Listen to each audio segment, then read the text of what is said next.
तो आज से दिल्ली में EOL यानी कि एंड ऑफ लाइफ गाड़ियों को ईंधन नहीं मिलेगा। दरअसल दिल्ली के सभी बॉर्डर्स पर सख्ती बढ़ा दी गई है। गाड़ियों के ANPR कैमराज से निगरानी भी की जा रही है, जिससे कि पुरानी गाड़ियों को अब पेट्रोल पंप्स पर एंट्री नहीं मिलेगी, पेट्रोल नहीं मिलेगा, डीजल नहीं मिलेगा। तो इससे दिल्ली में न सिर्फ पुरानी गाड़ियों की आवाजाही पर रोक लगाने के इरादे से, बल्कि पॉल्यूशन को कंट्रोल करने के इरादे से भी ये कदम उठाया गया है, जिसकी निगरानी आज से शुरू है।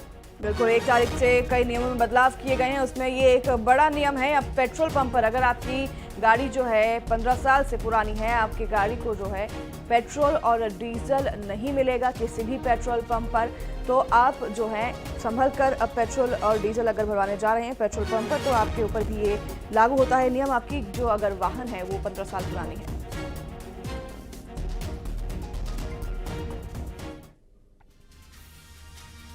विदेश यात्रा से वापस लौटे धीरेन्द्र शास्त्री 25 दिन की विदेश यात्रा पर। बता दें आपको, बाबा बागेश्वर रहे हैं और वो अब वापस लौट चुके हैं।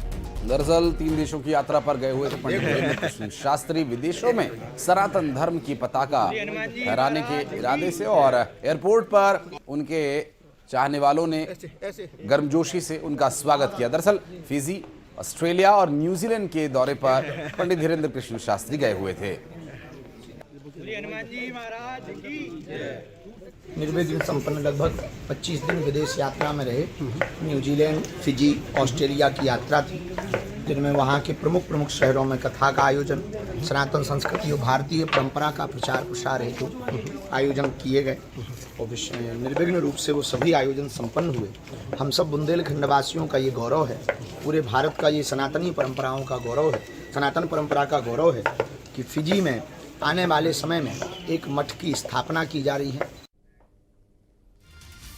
इटावा में हुए कथावाचक विवाद पर योग गुरु बाबा रामदेव ने कहा कि भगवान कृष्ण यदुवंशी हैं और यदुवंशी की कथा यदुवंशी नहीं करेगा तो कौन करेगा। तो उन्होंने आगे कहा कि हमारे भगवान को भी दूसरा कोई छीन लेगा क्या? भगवान तो सबके हैं।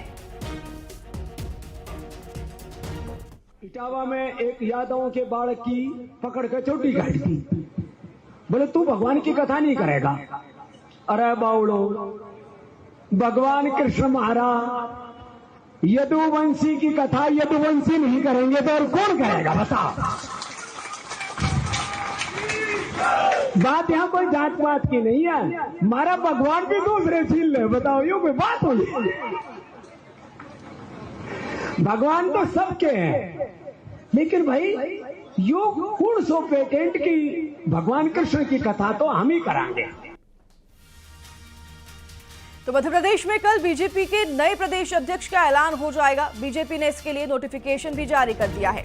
जारी नोटिफिकेशन के तहत आज नॉमिनेशन होगा और कल सुबह 11 बजे से 2 बजे के बीच मतदान, दोपहर 2 बजे के बाद वोटों की गिनती होनी है। भारतीय जनता पार्टी के नए प्रदेश अध्यक्ष के लिए जो नाम चर्चा में हैं, उनके नामों में से एक नाम के चुने जाने की जो प्रक्रिया है आगे बढ़ेगी। आज नॉमिनेशन जमा होंगे, कल 11 से 2 के बीच मतदान होगा। भारतीय जनता पार्टी की कमान वर्तमान में वी.डी. शर्मा संभाल रहे हैं और अच्छा खासा, चाहे वो विधानसभा चुनाव हो या फिर लोकसभा चुनाव, परिणाम भारतीय जनता पार्टी को मिला है। बेहतर से बेहतरीन की ओर प्रदेश में पार्टी ने परफॉर्म किया है।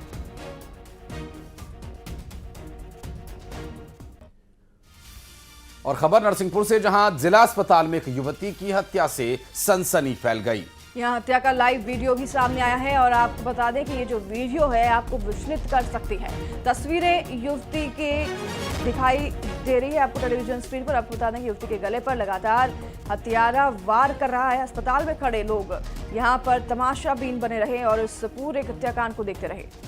दरअसल ये जो सीसीटीवी वीडियो है उस हत्या के दौरान का बताया जा रहा है, जब इस वारदात को अस्पताल में हत्यारे ने अंजाम दिया। और ऐसा नहीं है, यहाँ आसपास लोग भी मौजूद हैं, किसी ने कोई बीच बचाव करने की कोशिश नहीं की। और वीडियो ये सीसीटीवी कैमरे का सब कुछ बयां करता हुआ नरसिंहपुर से ये पूरी घटना सामने आई है। और हैरानी की बात ये रही कि किसी ने पुलिस को भी इसके संबंध में सूचना नहीं दी।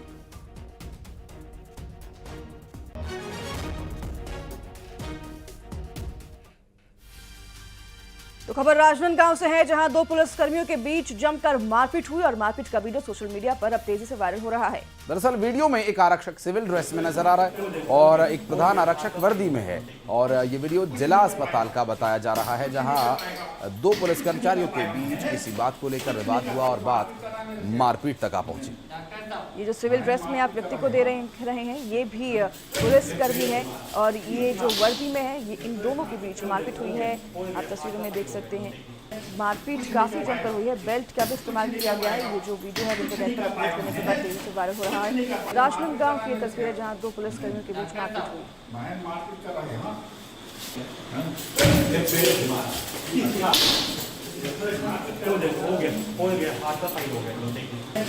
कुछ नहीं कर पाएगा, कुछ नहीं कर पाएगा, कुछ नहीं कर पाएगा, कुछ नहीं कर पाएगा, मारपीट करा मेरे से। और इस बीच एक भोपाल से बड़ी खबर, एक प्रेमी के घर से एक युवती की लाश मिलने का मामला भोपाल से सामने आया है। ये भी सूचना मिल पा रही है कि गला दबाकर हत्या के बाद बोरी में लाश को रखी थी और 3 दिन बाद हत्या का खुलासा हुआ है। प्रेमी और युवती में विवाद हुआ था किसी बात को लेकर, जिसके बाद वौत के घाट प्रेमी ने युवती को उतार दिया है। बजरिया पुलिस ने आरोपी को हिरासत में भी ले लिया है।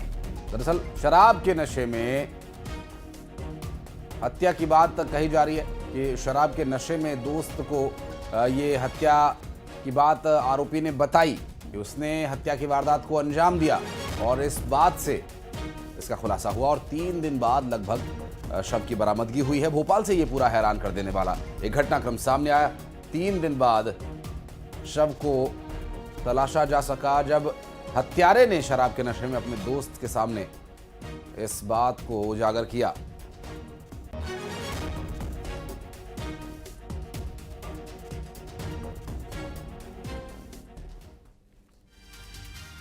तो भोपाल में गोदाम में आग का तांडव देखने को मिला है। यहाँ पर कैंपियन स्कूल के पीछे गोदाम में भीषण आग लग गई है। दरअसल करीब 1 करोड़ रुपए के नुकसान की आशंका है। दमकल ने आग पर किसी तरह से काबू पाया। 90 लाख रुपए का सामान जल चुका है। 50 लाख से ज्यादा की मशीनों को नुकसान पहुंचा है, ऐसी जानकारी मिल रही है। भोपाल से अग्निकांड का ये पूरा मामला, जिसकी 2 तस्वीरें इस वक्त हम आपको दिखा रहे हैं। एक तरफ आग की उठती भीषण लपटें और काला स्याह धुआं, तो दूसरी तरफ आग बुझाने का प्रयास करते फायर फाइटर्स। आप देख सकते हैं भोपाल से ये पूरा घटनाक्रम सामने आया। 1 करोड़ का सामान यहाँ पर रखा हुआ था, जिसे बचाने की मशक्कत काफी समय तक की गई, लेकिन 90 लाख का जो माल है जलकर दुर्भाग्यपूर्ण खाक हो गया है। 50 लाख की जिसमें मशीन थी जो कि जलकर राख हो गई है। कैंपियर स्कूल के पीछे ये गोदाम बताया जा रहा है, जिसमें कारणवश आग लगी। कारण अभी अज्ञात है।